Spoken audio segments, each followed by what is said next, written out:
बलि ने आक्रमण किया। भैया जब विष्णु भी सो जाए तो संकट तो वहां भी आता है। कहते हैं एक बार विष्णु ही सो गए तो मधु कैटभ का जन्म हुआ। शुंभ निशुंभ, धूम्रलोचन, रक्त बीज, विडाल, अतिसौम, भंडासुर, ये बड़े बड़े असुर कब पैदा हुए? जब देव सो गए।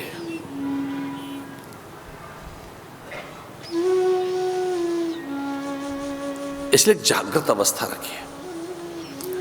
स्वर्ग पर उनका नियंत्रण हो गया, देव निशरीक हो गए, श्रीहीन हो गए, संपदा ऐश्वर्य उनके हाथ से चला गया। और जब ये सब कुछ नहीं रहा तब वो अपने गुरु बृहस्पति के पास पहुंचे कि हमसे भूल हुई है। इसे जब कभी आपसे भूल हो जाए, कोई पाप हो जाए, आपसे कोई दोष बन पड़े, जीवन में कुछ त्रुटियां आ जाएं, तब उसका परिमार्जन कीजिए, प्रायश्चित कीजिए। और प्रायश्चित की भी कई विधि हैं, पर एक सर्वोत्तम प्रायश्चित पुनरावृत्ति न करना है। पाप की पुनरावृत्ति न हो, यही सर्वोत्तम प्रायश्चित है। पर कभी माता पिता को बताकर, गुरुजनों को बताकर ऐसे प्रायश्चित तो किया जा सकता है। और ये कन्फेशन तो सब जगह है, सब संप्रदायों में है। कहीं तो पर्दे के पीछे है, कहीं काले पर्दे में है, कन्फेस कर लेते, कन्फेशन। आओ प्रायश्चित कर लेते।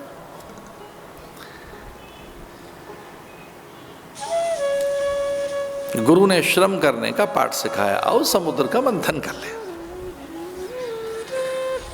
और कुछ पल के लिए इसे प्रतीकात्मक कथा भी मान लें, कुछ पल के लिए इसे सिंबॉलिक कोई गाथा मान लें। तो ये समुद्र मंथन माने क्या? समुद्र मंथन माने मनोमंथन, समुद्र मंथन माने आत्ममंथन।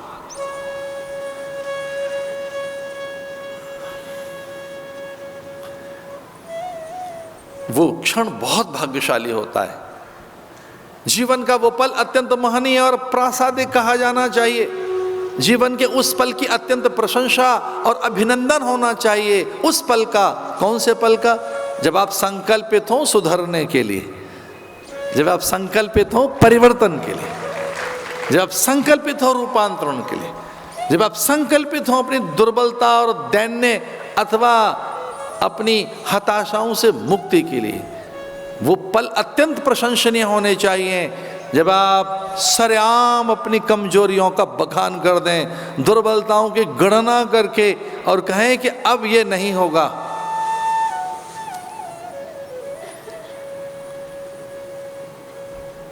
और बड़े लोभ के लिए दैत्यों को भी मना लिया गया। देवगुरु बृहस्पति और इंद्र गए बलि के यहां। बलि ने आसन नहीं दिया उनको, जबकि वो स्वर्ग के अधिपति थे। पूर्व में तो राजा आए तो राजा जैसा व्यवहार करना चाहिए, धरती पर बिठा दिया। बलि बहुत प्रसन्न है, देखो धरती पर बिठा दिया ना इनको, इनको अर्श से फर्श पर बिठा दिया है। इसे अधम सुख कहेंगे।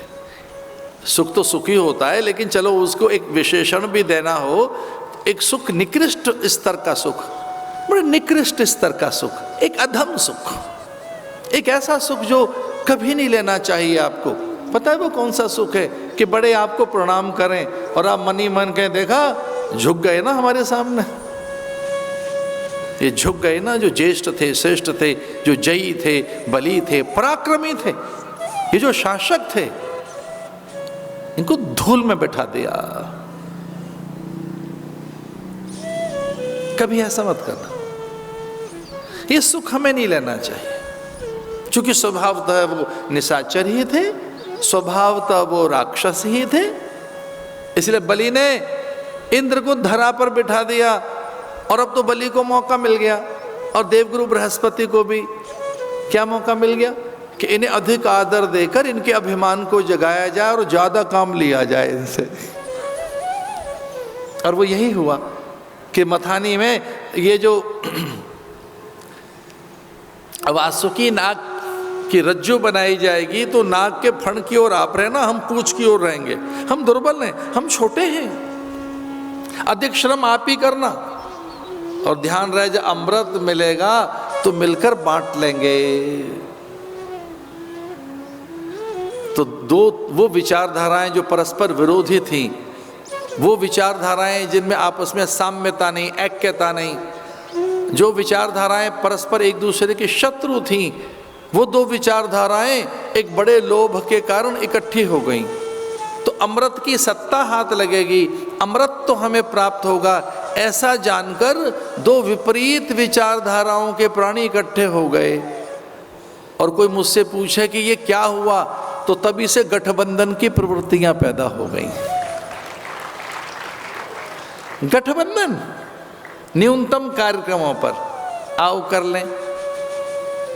उस पाले का आदमी इधर आ गया है तो उस जैसा महान कोई नहीं, तो फिर सारे दुर्गुण छुप जाते हैं, क्योंकि हमारे पाले में आ गए। अब तो हमारा है।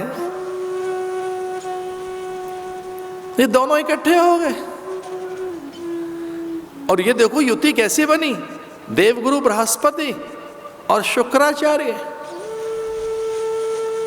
शुक्राचार्य और देवगुरु बृहस्पति इकट्ठे हो गए, बलि और इंद्र इकट्ठे हो गए। बलि और बल इंद्र।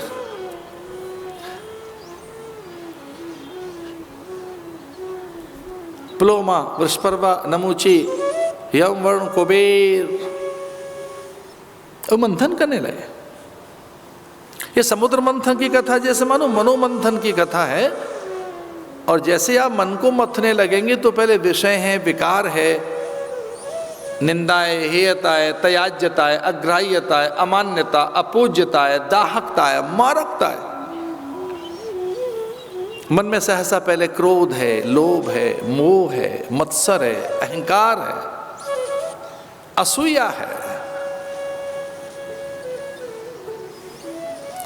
जो सामान्य प्राणी होते हैं, किसी के उत्सर्ग को देख के, किसी के उन्नयन और उत्थान को, उनकी प्रगति और अनायासी उनकी पदस्थापना देखकर अगर आपको ईर्ष्या हो तो ये मानवीय दुर्बलता है, और तब उनके प्रति अपेक्षा का भाव जगता है। तो प्राय जिनके पास बहुत अधिक है उनसे बहुत अपेक्षा पैदा हो जाएगी, अकारण ही हमें अपेक्षा प्राप्त होगी, अपेक्षा हो जाएगी, इनसे मिलना चाहिए, इनके पास तो बहुत अधिक है। और आपसे कम किसी के पास है तो उसकी उपेक्षा करोगे, इसके पास है ही क्या। तो जो आपसे कम है, जो आपके जितना आपके पास है उतना जिनके पास नहीं है, उनकी स्वाभाविक उपेक्षा है। और दूसरों से अपेक्षा है जिनके पास अधिक है, लेकिन ईर्ष्या भी है, बड़ी ईर्ष्या भी है। तो मन में पहले आवेग है, उत्तेजना है, आवेश है, ये स्वाभाविक है, ये मन का बाय प्रोडक्ट है। अवसाद कि विजातीय भाव मन में पहले हैं ही, अज्ञानता के कारण, अविचार के कारण, देह अध्यास के कारण, ये है ही। और यही हमारी विपत्ति का और दुख का अथवा नाना प्रकार के संकटों का मूल है। इसलिए कोई पूछे कि दुख की जननी कौन है, तो दुख की जननी तो एकमात्र एक ही है, और उसका नाम है अज्ञानता। जो इग्नोरेंस है, the root cause of pain, जो नाना प्रकार के दर्द और पीड़ाएं हैं, उसका रूट कॉज अज्ञानता है, अविचार है, अविवेक है, और ये मन में पहले है। अगर आपने अंतर की साधना नहीं की, विचार साधना नहीं की है, पदार्थों के सच को नहीं जाना है, उसके परिणाम से अपरिचित हैं आप, और पदार्थ के प्रति आकर्षण तो है आपका, लेकिन उसके परिणाम के प्रति अपरिचित हैं, और प्रच्छन्न भोगवादी हैं, जड़वादी हैं, पदार्थवादी हैं, और वस्तु के आकर्षण में आप उलझे हैं, तो दुखी हो सकते हैं। और ये युग तो विशुद्ध रूप से पदार्थ की प्रियता और उसकी प्राप्ति का युग है। जिस युग में मैं और आप सांस ले रहे हैं, जिस युग में मैं और आप जीवन जी रहे हैं, ये युग पदार्थ की प्रियता और उसकी प्राप्ति का युग है, और उसी को वही मेरे पास रहे, इसी के लिए पुरुषार्थ है। सारी योग्यता, पात्रता, श्रम और साधना, एकाग्रता केवल इस बात के लिए है कि मेरे पास अधिक पदार्थ हों, अधिक वस्तुएं हों।